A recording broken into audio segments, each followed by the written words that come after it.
जो गठबंधन का पहला दौर है और एक कांग्रेस का गठबंधन है, एक बीजेपी का गठबंधन है। कांग्रेस राजा में बीजेपी सितारा।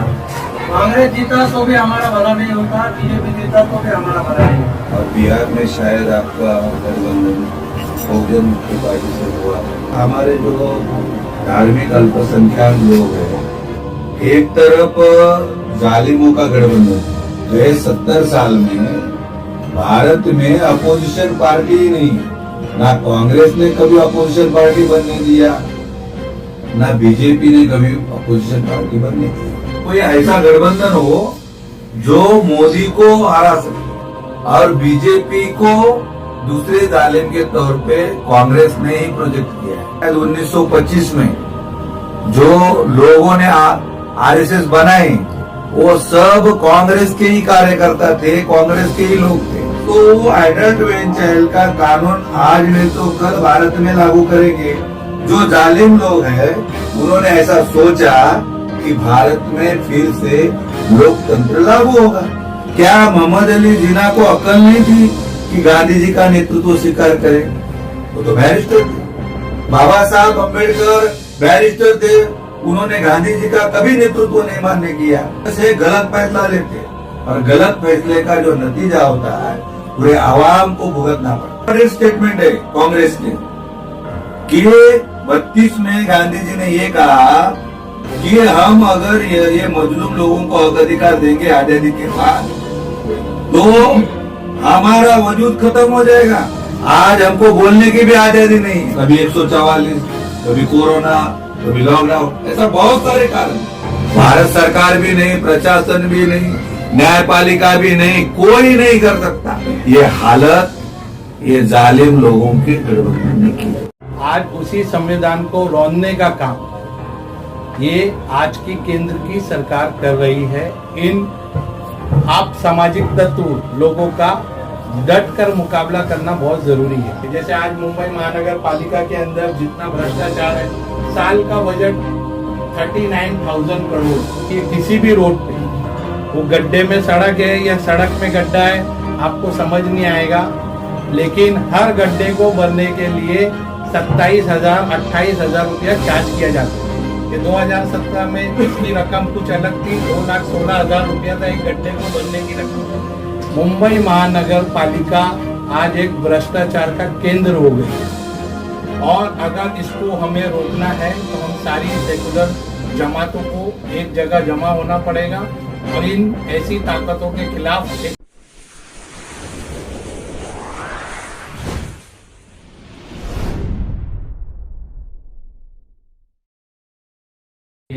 खुलना कॉन्फ्रेंस के महाराष्ट्र अध्यक्ष हैं और ये है हमारे परिचय सर पर्सनली ले लो, खुद बोल लो चलेगा। और ये है हमारे मुंबई के भोजन मुक्ति पार्टी के अध्यक्ष हैं और ये जनरल सेक्रेटरी हैं हमारे महाराष्ट्र के भोजन। तो आज सबसे पहले हम लोग ये कर रहे हैं कि हमारा जो गठबंधन का पहला दौर है और इलेक्शंस के रिलेटेड हम लोग में चर्चा भी करना है इसमें। तो इससे पहले मैं सोच रहा हूँ कि सबसे पहला हम लोग हमारे पार्टी का एक रूल है कि सत्कार करना सबसे पहला हम अहम समझते हैं हमारी पार्टी के अंदर। तो इसीलिए महाराष्ट्र अध्यक्ष में निवेदन करता हूँ कि वो सत्कार करें हमारा। एक कांग्रेस का गठबंधन है, एक बीजेपी का गठबंधन है। तो कांग्रेस आए चाहे बीजेपी आए, इसमें जो हमारे भारत के जो मूल निवासी जो है, जिसको SC ST OBC और माइनॉरिटी कहते हैं, इनके जो मौलिक अधिकार और जो फंडामेंटल और संवैधानिक अधिकार ये सारे खत्म होते जा रहे हैं। कांग्रेस राजा में बीजेपी सितारा। कांग्रेस जीता तो भी हमारा भला नहीं होता, बीजेपी जीता तो भी हमारा भला नहीं होता। तो ये जो हमारे बहुजनों का जो गठबंधन है, जो SC ST OBC के जो हमारे जो छोटी मोटी जो पार्टियां हैं, उसका गठबंधन ये तीसरा गठबंधन और महागठबंधन होना जरूरी है। इसकी पहल हमने अभी जो यूपी में जो इलेक्शन आने वाले समय पे जो होने जा रहे हैं, उसमें ऑलरेडी हमने 41 पार्टियों से गठबंधन किया हुआ है। और जो 9 तारीख को काशीराम साहब की जो स्मृति दिन के तहत वहाँ पर वो प्रोग्राम भी लिया गया जिसमें 18 लाख लोग उस कार्यक्रम में आए हुए थे और बहुत सारी जो सभाएं वहाँ पर चल रही है। तो हम यही कोशिश करते हैं और हमेशा हमारा यही सोच है कि हमारा तीसरा बड़ा विकल्प खड़ा हो और आने वाले समय पे ये जो पार्टियां जैसे महाविकास आघाड़ी है उसके द्वारा भी आज जो देश में चल रहा है उसमें हमको कुछ नहीं मिल रहा है।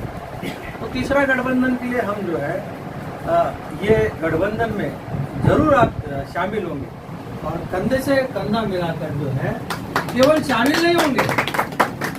केवल देखो कुछ लोग बोलते हैं गठबंधन में हमने आपसे गठबंधन किया, मगर हमारा गठबंधन ऐसा नहीं होगा। हमारा गठबंधन कैसा होगा, जहां हमारे उम्मीदवार है वहां आपको जितना जैसे हमारा उम्मीदवार है तो आपको भी उतना सपोर्ट देना है और हमारे जहां पर उम्मीदवार नहीं है आपका उम्मीदवार है वहां भी हम जमीनी स्तर पर आपके साथ में काम करेंगे। जमीनी स्तर पर केवल मुंह से हम लोग नहीं बोलते, जुबान से बोल के फिर आपकी पार्टी के कैंडिडेट खड़े होते हैं तो चलो आपका पार्टी है आपको ही संभालना पड़ेगा, ऐसा नहीं करते हम लोग कैसा करते हैं वहाँ जमीनी स्तर पर भी जो है आपकी जो पार्टी के कैंडिडेट जीतने के लोग भी जो है हम लोग साथ में जरूर इतना मैं इस अवसर पर बोलता हूँ। आप कुछ बोल रहे हैं? साथियों, इस पार्टी का जो नाम है वो बिहार में भी हम लोगों ने सुना हुआ और बिहार में शायद आपका गठबंधन बहुजन मुक्ति पार्टी से हुआ था। तो इस पार्टी हमारे लिए कोई नहीं है। तो आने वाले समय में हम लोग जो राजनीतिक विकल्प खड़ा करना चाहते हैं, ये विकल्प केवल कुरला या बिहार में नहीं है। हम जो राजनीतिक विकल्प खड़ा करना चाहते हैं वो पूरे भारत भर में करना चाहते हैं, राष्ट्रीय स्तर पर। क्योंकि आज हमारे जो धार्मिक अल्पसंख्यक लोग हैं, जिसको भारत का संविधान माइनॉरिटी कह रहा है, वो आज असुरक्षित महसूस कर रहा है, जबकि वो निडर होके जी नहीं रह पा रहा दस्तूर होते हुए। इसकी वजह क्या है कि एक तरफ जालिमों का गठबंधन है। हमारे जो कुरान में आप लोग ज्यादा जानकार है, तो उसमें जो सिद्धांत है कि एक जालिम होता है और दूसरा मजलूम है। तो हमारे सामने लोकतंत्र जो है उसमें एक रूलिंग पार्टी होती है और एक अपोजिशन पार्टी होती है। तो आज की तारीख में अपोजिशन पार्टी ही नहीं है। गए 70 साल में भारत में अपोजिशन पार्टी ही नहीं है। ना कांग्रेस ने कभी अपोजिशन पार्टी बनने दिया, ना बीजेपी ने कभी अपोजिशन पार्टी बनने दिया। अगर अपोजिशन पार्टी होती तो आज जो SC ST OBC माइनॉरिटी, ये जो मजलूम तबका है जिसकी आबादी 85 करोड़ प्रतिशत है, जिसको बहुजन कहा जाता है, तो जो अल्पजन है वो मजलूम लोग हैं, जालिम लोग हैं। वो जालिम कौन है ये हमको मालूम होना चाहिए। हमारे लोग कहते हैं कि हम समाज के लिए राजनीति करते हैं, समाज के हुकूक, हक, अधिकार हम दिला देंगे। लेकिन जो वास्तविकता है वो समाज का नहीं काम कर रहे, वो जालिम लोगों का काम कर रहे। ये हम लोगों को अभी एक्सेप्ट करना पड़ेगा, तथ्य जो है एक्सेप्ट करना पड़ेगा कि मजलूमों का साथ देने कोई गठबंधन करने का कोई मीनिंग नहीं है। तो आज की तारीख में अगर इस बात को ध्यान में रख के, क्योंकि बहुत सारे गठबंधन बनते हैं, लेकिन उस गठबंधन का एक सिद्धांत होना चाहिए। अगर आप लोग संवैधानिक लोकतांत्रिक व्यवस्था भारत में लागू करना चाहते हैं, नंबर 1, दूसरा हमारे समाज को हक और अधिकार दिलवाना चाहते हैं, तो एक सक्षम अपोजिशन पार्टी चाहिए और उसके लिए परिवर्तन मोर्चा बनाया हुआ है।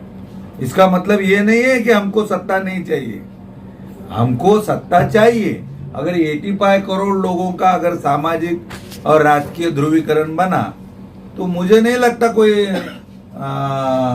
नरेंद्र मोदी जीत पाएगा, क्योंकि नरेंद्र मोदी को 30% वोट पड़ा हुआ है और अभी 7 साल हो गए उसके विरोध में सब जो वातावरण ये हुआ है। तो लोग अपेक्षा करते कि कोई ऐसा गठबंधन हो जो मोदी को हरा सके। लोग ये नहीं मान रहे हैं कि कांग्रेस का गठबंधन बीजेपी का विकल्प है, क्योंकि कांग्रेस ने 70 साल में राज किया हुआ है और उसने ज्यादातर जो समस्या है वो निर्माण किया है और बीजेपी को दूसरे जालिम के तौर पे कांग्रेस ने ही प्रोजेक्ट किया है। ये आपको शायद 1925 में जो लोगों ने आरएसएस बनाई वो सब कांग्रेस के ही कार्यकर्ता थे, कांग्रेस के ही लोग थे। ये शायद आपको जानकारी नहीं होगी। नहीं, कांग्रेस आरएसएस को बनाया है, कांग्रेस ने ही बनाया था। और वो इसके लिए बनाया क्यों? क्योंकि उनको मालूम था कि 1917 में adult wage child Bharat British India में लागू हो गया, ब्रिटिश पार्लियामेंट में। तो वो एडल्ट वेज चाइल्ड का कानून आज नहीं तो कल भारत में लागू करेंगे, क्योंकि उस समय बहुजनों का नेतृत्व शाहू महाराज कर रहे थे, बाबा साहब कर रहे थे और मुस्लिम लीग का नेतृत्व जीना जी कर रहे थे। तो ये बैरिस्टर लोग थे और जानकार लोग थे और साथ साथ समझदार थे। हम लोग सामाजिक व्यवस्था जानते नहीं हैं, इसके लिए फैसला जब लेते तो गलत होता है। सामाजिक भारत की जो व्यवस्था है उसकी मालूमात होनी चाहिए कि कौन मजलूम है कौन जालिम है।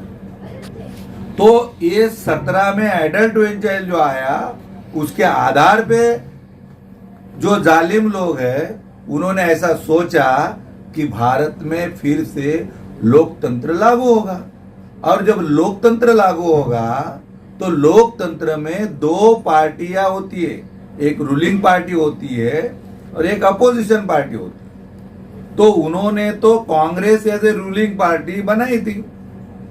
रूलिंग पार्टी में मुस्लिम लोग के समर्थन नहीं थे। आप शायद अपने पुरखों से सीखना चाहिए। क्या मोहम्मद अली जिन्ना को अक्ल नहीं थी कि गांधी जी का नेतृत्व स्वीकार करे? वो तो बैरिस्टर थे। बाबा साहब अंबेडकर बैरिस्टर थे, उन्होंने गांधी जी का कभी नेतृत्व नहीं मान्य किया, ना कभी उनको उधर गए। क्यों? वो सामाजिक व्यवस्था जानते थे। हमारे लोग सामाजिक व्यवस्था नहीं जानते, इसकी वजह से गलत फैसला लेते और गलत फैसले का जो नतीजा होता है पूरे आवाम को भुगतना पड़ता है। इसके लिए ये जो उस रिकॉर्डेड स्टेटमेंट है कांग्रेस के कि 32 में गांधी जी ने ये कहा कि हम अगर ये मजलूम लोगों को हक अधिकार देंगे आजादी के बाद तो हमारा वजूद खत्म हो जाएगा। इसके लिए इन लोगों को आजादी के बाद कोई हक अधिकार मिलने वाला नहीं है। आज तक हमारे लोगों को हक अधिकार जो फंडामेंटल राइट्स है, 2 राइट्स, एक मूलभूत अधिकार है, आज हमको बोलने की भी आजादी नहीं है। फंडामेंटल राइट्स हमारे लोग बोलते क्या है, अरे मैं तो जी रहा हूं, बोलने का अधिकार है क्या? आप अपोजिशन पार्टी एज ए आप बात रखने के लिए आपको अलाउ किया जाता है? आप काम करते आपको पता है, कभी 144, कभी कोरोना, कभी लॉकडाउन, ऐसा बहुत सारे कारण। अरे हमारे अधिकार का क्या जो संविधान ने दिया कि आप बोल सकते हैं, 19वां आर्टिकल के आप भाषण दे सकते हैं, आप संगठन बना सकते हैं। ये जो फंडामेंटल राइट्स है, इसका कोई बारे में बोलता है क्या? अपोजिशन पार्टी नहीं बोल रहा है। जो संसद में होनी चाहिए, विधानसभा में बहस होनी चाहिए कि हमारे जो लोग हैं उनको संविधान ने, दस्तूर ने जो फंडामेंटल राइट्स दिया है, राइट्स नहीं, फंडामेंटल राइट्स, जिसको कोई डिनाई नहीं कर सकता, भारत सरकार भी नहीं, प्रशासन भी नहीं, न्यायपालिका भी नहीं, कोई नहीं कर सकता। तो वो राइट्स भी आज की तारीख में हमारे पास नहीं है। ये हालत ये जालिम लोगों के गठबंधन ने की। तो ये समझदारी होनी चाहिए हमारे में कि हम गठबंधन किससे कर रहे हैं। अगर शेर से बकरी दोस्त करे तो फायदा किसका है? इतनी तो समझदारी होनी चाहिए। इसके लिए जब हम जोश में हैं तो होश रखना चाहिए कि हम मजलूम लोगों के साथ गठबंधन करते हैं, वो नेचुरल है। और उनकी अगर ताकत बढ़ जाती है तो उसमें हम लोगों को और आवाम को, दोनों को फायदा होगा। आवाम को भी होगा और जो सत्ता से आपको फायदा चाहिए वो भी होगा। लेकिन जालिमों के साथ जाने से क्या होगा? केवल आपका फायदा होगा, आवाम का नुकसान नुकसान नुकसान। अभी ये बातें जो है आप ध्यान में रखो। ये समझदारी के लिए मैंने कुछ बातें बताई है। तो हम इस मुद्दे को, सिद्धांत को लेके हम चल रहे हैं। जो इस सिद्धांत के लिए आने के लिए तैयार है, हम लोग आ सकते हैं, उसमें कोई दिक्कत नहीं।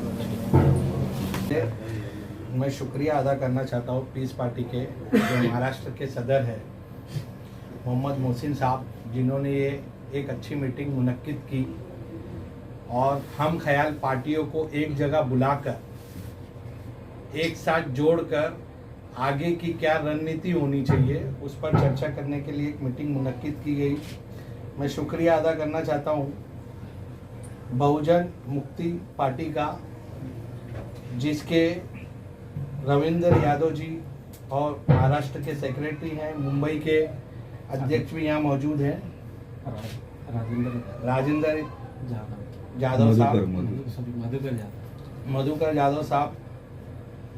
मैं यहाँ बैठे हुए तमाम लोगों का तहे दिल से शुक्रिया अदा करता हूँ और सलाम अर्ज करता हूँ। अस्सलाम वालेकुम। भाई साहब ने बहुत अच्छी बात की। फंडामेंटल राइट्स हमारे क्या है? सही मानों में जो हमें अधिकार मिला है संविधान का, वो डॉक्टर बाबा साहेब अम्बेडकर ने हमें दिया है। हिंदुस्तान में जो संविधान लिखा है वो डॉक्टर बाबा साहेब अम्बेडकर ने लिखा है। लेकिन आज उसी संविधान को रौंदने का काम ये आज की केंद्र की सरकार कर रही है। हमको हमारे संविधान को बचाना है और हमें अपनी शनाख्त को बचाना है। हम सबको एक प्लेटफॉर्म पे आना बहुत ज़रूरी है। जो भी ऐसी पार्टियां हैं जो सेकुलर माइंड रखती हैं, उन सबको एक प्लेटफॉर्म पे आकर इन आप सामाजिक तत्व लोगों का डट कर मुकाबला करना बहुत ज़रूरी है। ऑलरेडी हमारी पीस पार्टी के साथ नेशनल स्तर पे हमारी गठबंधन हुआ है उनके साथ। इंशाअल्लाह अभी महाराष्ट्र में इलेक्शन है, 10 महानगर पालिका के इलेक्शन है। जहां भी पीस पार्टी को हमारी ज़रूरत लगेगी हम उनके साथ है, कंधे से कंधा मिलाकर। जहां उनको ऐसा लगता है कि हाँ उनका कैंडिडेट खड़ा है, आसिफ भाई आप आइए, यहाँ पे हमारे लोगों को मदद की ज़रूरत है, हम बिल्कुल वहाँ पे पहुँचेंगे। अब पूरे महाराष्ट्र में हम चाहते हैं कि सिर्फ मुंबई महानगर पालिका नहीं, पूरे महाराष्ट्र में जितने भी महानगर पालिका हो, चाहे ग्राम पंचायत का इलेक्शन हो, नगर पंचायत के चुनाव हो और नगर पालिका के चुनाव हो या आमदारकी के आने वाले टाइम के चुनाव हो, हम सबको एक संगठन बनाना चाहिए। चाहे आपने बताया 41 पार्टियां आपके साथ है, कुछ पार्टियां हमसे भी रुजू कर रही हैं। ऐसी सारी पार्टियों को लेकर एक नया, जैसे अभी हमने यूपी में यूनाइटेड डेमोक्रेटिक अलायंस बनाई है, उसी को कंटिन्यू करके यहाँ और भी घटक दलों को लेकर हम साथ में एक बढ़िया घटक दल और एक बढ़िया प्लेटफॉर्म बनाकर इन सब चीजों का मुकाबला करेंगे। जैसे आज मुंबई महानगर पालिका के अंदर जितना भ्रष्टाचार है, साल का बजट 39,000 करोड़ है। आप जाके देखिए किसी भी रोड पे, वो गड्ढे में सड़क है या सड़क में गड्ढा है, आपको समझ नहीं आएगा। लेकिन हर गड्ढे को भरने के लिए 27,000 28,000 रुपया चार्ज किया जाता है। ये 2017 में इसकी रकम कुछ अलग थी, 2,16,000 रुपया था एक गड्ढे को भरने की रकम। गड्ढा किस तरीके से भरा जाता है, उसमें कितना भ्रष्टाचार है, यहाँ बैठे हुए सारे लोग जानते हैं। मुंबई महानगर पालिका आज एक भ्रष्टाचार का केंद्र हो गई है, और अगर इसको हमें रोकना है तो हम सारी सेकुलर जमातों को एक जगह जमा होना पड़ेगा, और इन ऐसी ताकतों के खिलाफ एक संगठन बनाकर इस पे हमको इलेक्शन लड़ना पड़ेगा इनके सामने। मैं शुक्रिया अदा करना चाहता हूँ पीस पार्टी के मोहसिन साहब का, और मैं देरी से आया इसके लिए माफ़ी चाहता हूँ। और इंशाल्लाह आगे आप जब जब हमें बुलाएंगे हम पूरी ताकत के साथ आपके साथ मिलकर इलेक्शन भी लड़ेंगे, और आगे जो भी रणनीति रहेगी हम आपके साथ कंधे से कंधा मिलाकर करेंगे। जय हिंद, जय महाराष्ट्र। दोनों के अध्यक्ष और हमारी पीस पार्टी की तरफ से जो एक पहल की गई, उनकी एक आवाज़ पर जो बहुजन मुक्ति मोर्चा और बहुजन मुक्ति पार्टी माफ़ी चाहता हूँ उसमें, और राष्ट्रीय उलमा काउंसिल के जो पदाधिकारी यहाँ पर आए और हमारे पीस पार्टी के सभी कार्यकर्ताओं के बातों का सम्मान किया, आदर किया, उसके लिए आप सबका आभार, आप सबका सत्कार है यहाँ पर। जैसा कि सबने कहा, ये बात तो सच है। हमारे कायद डॉक्टर अयूब भी इसी बात को लेके चले थे, जो बातें थी कि जो पिछड़ा वर्ग है, अति पिछड़ा वर्ग है, और जो माइनॉरिटी है, इसको इंसाफ देने का काम किसी सरकार ने नहीं किया। तो इसके लिए अगर इंसाफ चाहिए तो अपनी खुद की ताकत को आगे बढ़ाना पड़ेगा, अपनी ताकतों को आगे लाना पड़ेगा। और भारत में लोकतंत्र का राज चलता है, तो लोकतंत्र में जब आपकी हिस्सेदारी होगी, सरकार बनाने में आप जितने हिस्सेदारी रखेंगे उतनी आपको चीज़ें आपको मिलेगी, इसमें कोई दो राय नहीं है। इसीलिए समाज में हम लोग बहुत से समाज सुधारकों ने काम किया, और पूरे हिंदुस्तान में सबसे ज़्यादा समाज सुधारक महाराष्ट्र ने दिए, तो हम उस महाराष्ट्र की धरती पे हैं। तो इसलिए हमने भी ये पहल की कि आने वाले समय में जो महाराष्ट्र और मुंबई में जो चुनाव हो रहे हैं, भाई साहब ने सही कहा कि यहाँ हमें ये सोच कर नहीं, पूरे राष्ट्रीय स्तर पे करना चाहिए।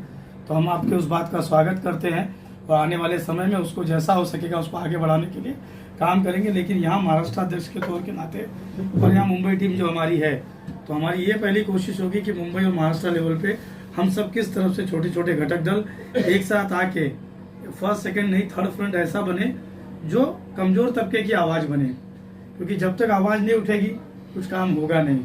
और इसमें हम लोगों को पीस पार्टी की तरफ से आप सबका स्वागत है, और हम भी चाहेंगे, जैसे भाई ने कहा कि जहां आवाज़ देंगे चले आएंगे, हम ऐसी कोशिश रहेगी कि एक दूसरे का साथ देके इस तरह से आगे बढ़े कि समाज में हम एक मैसेज जाए कि किसी की आवाज़, जिसकी आवाज़ सुनी नहीं जाती थी, उसकी आवाज़ बनने के लिए भी कुछ लोग हैं, और हम उनकी तरफ चलें। क्योंकि जब ये समाज हमेशा से चाहता है कि जिनका शोषण हो रहा है वो प्रतिनिधित्व में भी आ सके, लेकिन एक ह्यूमन नेचर बना हुआ लोगों का, आपने सबने देखा होगा, पूरी भीड़ खड़ी रहती है। एक आदमी जुल्म करता है, कोई मारने के लिए या उसको बचाने के लिए नहीं जाता है, लेकिन अगर एक कोई आगे बढ़ जाए तो उसके पीछे झुंड की तरह लोग चले आते हैं। तो उस लीड लेने के लिए मैं सोचता हूँ मुंबई महाराष्ट्र में जो हम कोशिश कर रहे हैं ये कारवां आगे बढ़ाने की, इसमें आप सबकी सहभागी रहेगी। और आने वाले समय में जिस तरह से आपने जो जिक्र किया, जनसंघ से लेकर RSS तक जो लोगों ने काम किया, और अति पिछड़ा समाज और जो माइनॉरिटी उनको हक को दबाने का काम किया, उसको डॉक्टर अयूब के सिपाही आप सबके साथ चलते हुए आने वाले समय में सबको बता देंगे कि ये छोटे छोटे घटक दल तो हैं, लेकिन जब जीत कर आते हैं तो मेजोरिटी में आके सारे भ्रष्टाचार को मिटाने की भी ताकत रखते हैं। तो उसके लिए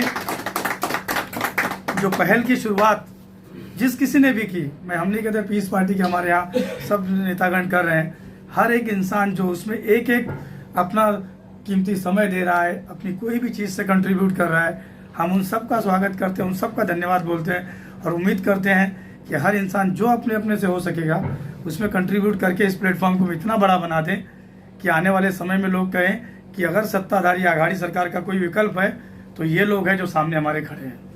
तो इस उम्मीद के साथ मैं आप सबका स्वागत करता हूं, और चाहता हूं कि आने वाले समय में हम सब लोग और मजबूती के साथ एक दूसरे का साथ देकर कंधे से कंधा मिलाकर आगे बढ़ें, और समाज में दबे कुचले और पिछड़े लोगों को जो हक नहीं मिला उनके हक दिलाने के लिए एक बहुत मजबूत आवाज़ बने, और इंशाअल्लाह आने वाले टाइम में वो आवाज़ ही ना बने हम, वो हक लेके रहें, ऐसे हमारी तादाद खड़ी हो जाए। जय हिंद, जय महाराष्ट्र।